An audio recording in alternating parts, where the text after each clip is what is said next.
na ay mbir yoo xam ne joxoñ nañ ko ci par exemple les membres de la commission bi nga xam ne mooy CONE commission bi war a toppatoo loolu commission nationale d'accès à l'information CONE CONAI ñu ne amul ci benn membre boo xam ne corporation bi moo ko proposé maanaam koo xam ne peut-être journalistes yi ak yooyu daal ñoo ko proposé pour mu dem mbokk waaw ils sont nommés par décret. waaw xam nga dafa am loo xamante ni ay correction lañ ko war a andi. sur le plan de la média c'est-à-dire des médias te lépp lu ñuy def rek dañoo war a tënku ci code de la presse. parce que code de la presse loo xamante ni débat boo loo xamante ni presse yëpp dañ ci d'accord. sur beaucoup de points. donc lépp lu ñuy def dañ ko war a arrimer avec le code de la presse. maintenant nag su nekkee code de la presse moo définir loolu yow nga def ko en contraire à ce qui se passe c'est une violation de la loi. moo tax il faut corriger apporter les corrections maintenant le droit à l'information. l'accès à l'information waaw su nekkee da ngaa jox voter loi par rapport à l'accès à l'information. waaw est-ce que di nga soxla lanceur d'alerte.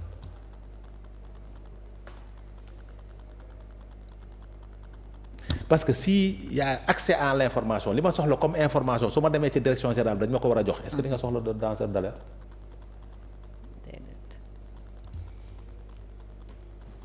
dañu réfléchir quoi parce que journalistes yi ils sont protégés par la loi parce que nañ leen ne seeni source bu leen ko joxe. te tamit am na nu ñuy joxe information am na nu ñuy joxe information responsable. am na fu ñu leen tënkee yenn information yi duñu ko génne. maîtriser nañ seen métier parce que ñoom am na lu leen tënk ba pare. code moo leen tënk ba ko constitutionnel joxe conféré ñu jox loi. code de la presse moo leen tënk lanceur d'alerte bi amul code bu leen tënk. dañuy bombarder rek. waaw kooku nag tey loi bi sur l'accès à l'information ba nga ko amee waratoo soxla lanceur d'alerte parce que dina la jox information bi d'une manière responsable. dina la ko wax ba pare dina téye source ba parce que.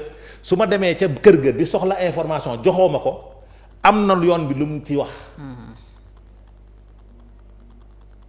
dootoo sàcc document. waaw du ko jar puisque boo demee ñu joxe. est-ce que day jar sàcc document est-ce que day jar dérober au document. voici la loi. qui peut permettre et qui protège ak parce que qui peut permettre à l'État d'avoir toutes les informations nécessaires sur la gestion. te ñi koy def ils sont déjà protégés par le code de la presse loi bi moom elle est venue à son heure et ça vous protège. sauf que bémol bi mooy composition commission bi ni ma la ko waxee parce que ñoom ñëpp pratiquement exécutif moo leen di tànn et commission boobu moom mooy gérer l'accès à l'information. même tey soo demee fen ñu bañal la ko balaa ngay dem kalaame ji ko feneen si ñoom ngay njëkk. xam nga ku xamul kër gi ku xamul métier bi. waroo mën a bokk ci commission buy saytu buy joxe autorisation nangam sangam man li ma jàpp. Fatou xam métier bi doyul. dama ne waa métier bi tànnal la sa bopp. waaw c'est-à-dire nga bénéficier. de la confiance de tes pairs. c'est important. nga xam ni yow kenn mënu laa corrompre parce que wóolu nañ la ñoom. soo fa demee ñoom suñu ñëwee di jooy si di nga xam noo leen di taxawoo. maintenant nag. si c'est le président qui nomme par décret te jaarale ko ci appel à candidature waaw lu tax fii moom mu jaarale ko par appel à candidature OFNAC mu jaarale ko par appel à candidature commission bi jaarale ko par appel à candidature fermé la war a doon sax d'ailleurs nga xam ni ay journalistes la war a doon ñu xool les gens compétents ñu jël leen fa yóbbu leen ñoo xamante ni d'une moralité exceptionnelle pourtant mënoon naa jaar par appel à candidature. loolu tax ma ne la sooy def mbir pour ay nit da nga leen ciy boole. ndax tubaab nee na ce qui se fait pour moi sans moi se fait contre moi. moo tax dañ leen ci waroon impliqué moo tax moo doon wax rek je me répète bu ñu yàkkamti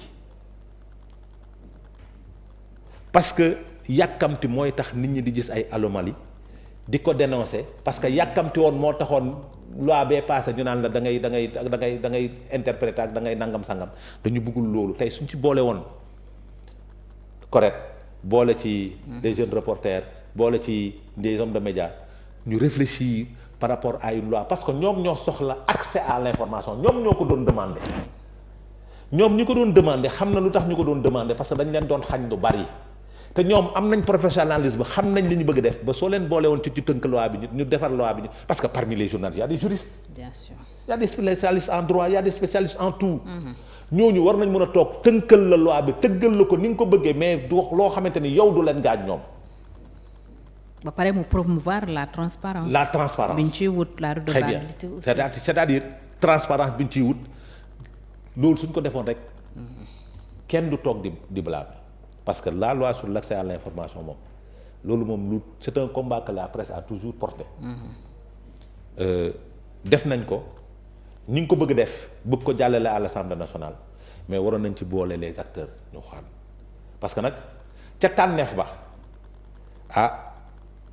mënoon nañ leen ci impliqué ba pare def ko appel à candidature man. restreint voilà restreint boo xamante ni c'est seulement les journalistes ñoo ciy bokk. en fonction des compétences ba pare suñ la ciy dugal soo defee appel à candidature pare balaa ñu ne tànn dañu def une enquête de moralité. une enquête de moralité sérieuse nag laa wax boo xamante ni di nga am probité ak moralité boo xamante ni dina mën a permettre nga toog ci commission boobu nga xam ni su journaliste bi ñëwee di joytu di nga def sa liggéey normal donc mi ngi noonu mais loi bi moom lu may saluer lu may kontaan la daal dama ci kontaan bu baax a baax parce que lépp lu jëm ci yéen rek dama ci d'accord. waaw da nga ciy sawar. waaw alors Adama peut-être. te la loi la connaît.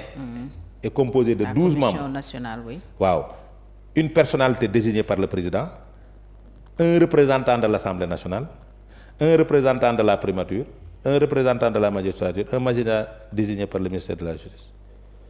connaît mooy lan. conseil national commission nationale. waaw. d'accès à l'information. d'accès à l'information. waa ñii moom lu ñu ci wut. connaît.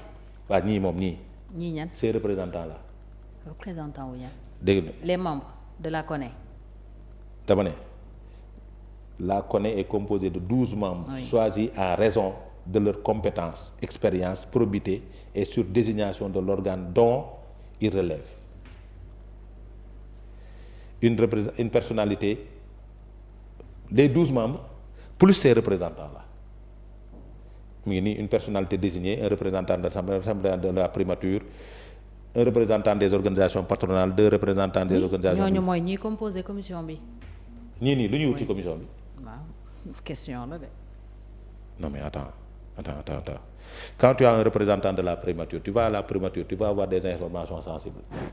et loo si xamul avant journaliste bi wala ki ñu xañ information bi mu doon wut di dem kalaame ji ci kanamu yoon su fekkee dañ ko refuser dafa am obligation wu. jaar fii ñëw vers la commission peut-être ñoom ñoo koy jox quitus après pour que mu mën a wéyal une procédure. mais si cette commission là. société civile bi ak organe de en fait médias yi.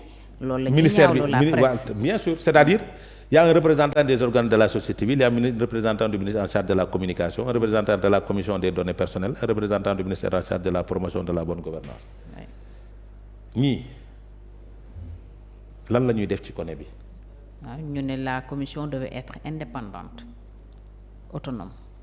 mais mun nga am commission représentée par des journalistes mu indépendant autonome. parce que nag seen tëggalu guy la.